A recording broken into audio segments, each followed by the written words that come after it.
Another question that comes up after Buddha's boot camp is about guided meditation. So these have become increasingly popular, which I'm happy about because it means people are finding meditation interesting and perhaps accessible. I'm not against guided meditations, but I will say the majority of those that I have experienced on different meditation apps and websites and whatnot are more what I would call guided reflections. That is, the teacher very often talks through the entire sit. And the things that they're talking about are by and large wonderful and beneficial. But I am going to go so far as to say that I don't believe those are serving the purpose of helping you understand the nature of your mind. It's as if you're simply shifting your attention and your awareness to the words of another person and taking those in, and you may do some really fruitful work after those. But you're never given the space to just simply observe the way your mind currently works. And I think part of that is because that is not that fun of a process. It can be horrifying. It can be frustrating, irritating. I have sat in disbelief at the way my mind works. But if I never know and understand that, I feel like I'm ignoring who I am now in favor of who I want to be.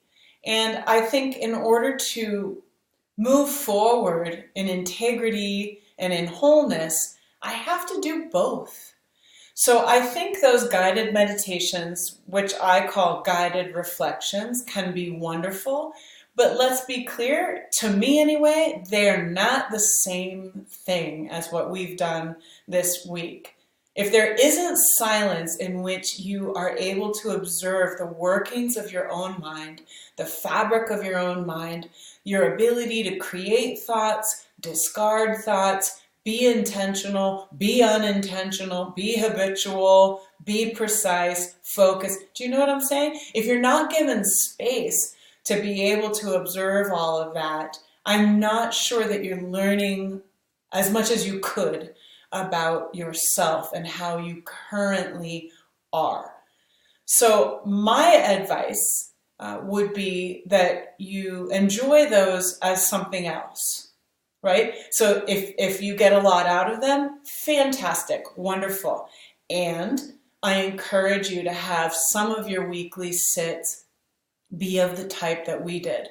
Now, I didn't leave you in complete silence, and that was really out of respect for the fact that some of us are brand new to meditation. And I recognize, having been brand new myself and having guided many brand new people into meditation, it's hard to go from nothing to silence. When I say nothing, I mean no meditation experience to silence. I think that's really tough.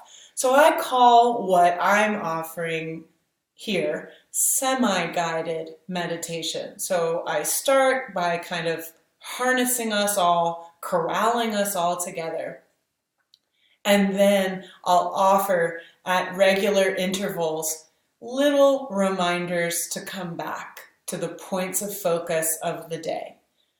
So semi-guided, it's an awareness of the fact that your mind is probably wandering and you could probably use a little support in like, oh, come back, right? But ultimately, when you go from here, you're going to be sitting in silence for the duration. And I'd love for you to go through the same stages we did, where you first become aware of your body in the space. You could use some of those secondary, more physical points of focus if your mind just is very agitated. And remember, I said on one of the days, your mind will be more agitated on some days than others. Relax around that. Of course it is. You're not in the same mood every day. Why would your mind be the same every day? So be curious about what arises. Be committed to that curiosity and learning more about yourself. No teacher or teaching. A lot of people ask like, oh, do you have another reference for a teacher or a book? Again, I'm a little hardcore about this, but it's how I was taught meditation, which is in the Vipassana tradition. No teacher or teaching can make meditation easier for you.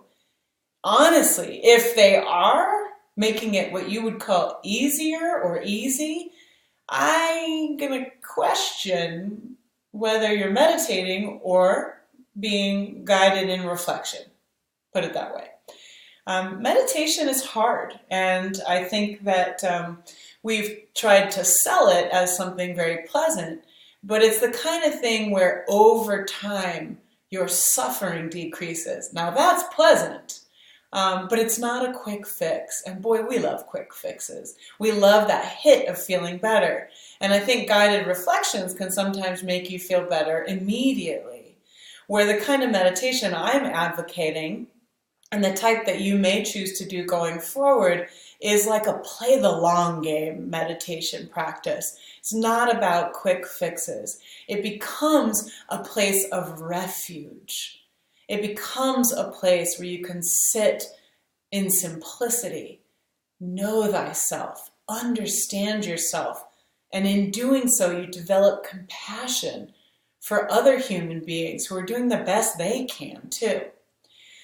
So meditation is more about awareness than it is about absence. And I'm talking about thoughts, awareness of thoughts versus the absence of thoughts. I hope that makes sense to you now after our week together. It's not that your mind becomes empty and, I don't know, seems like outer space or something like that, but rather that you cultivate the inner witness, the onboard observer, and you become aware of what your mind is doing.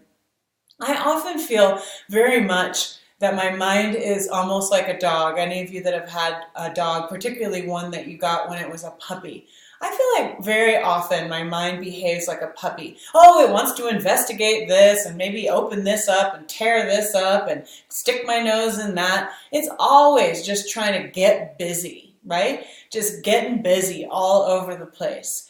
And so when I call it back, it's in the spirit of becoming aware and mastering my mind. It's the discipline that my mind needs to support my happiness. When my mind is undisciplined, believe me, it's going to fall into big trenches of suffering.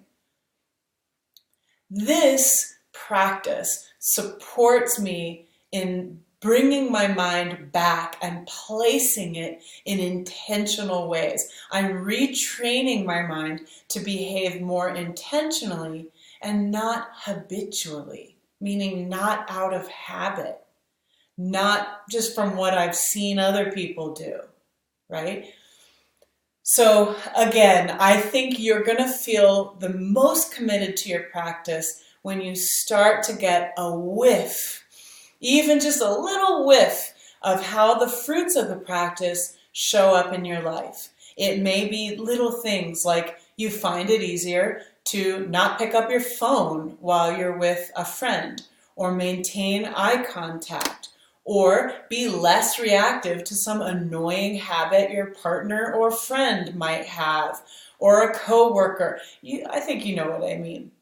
It might be just these little moments where you observe yourself. That's upsetting.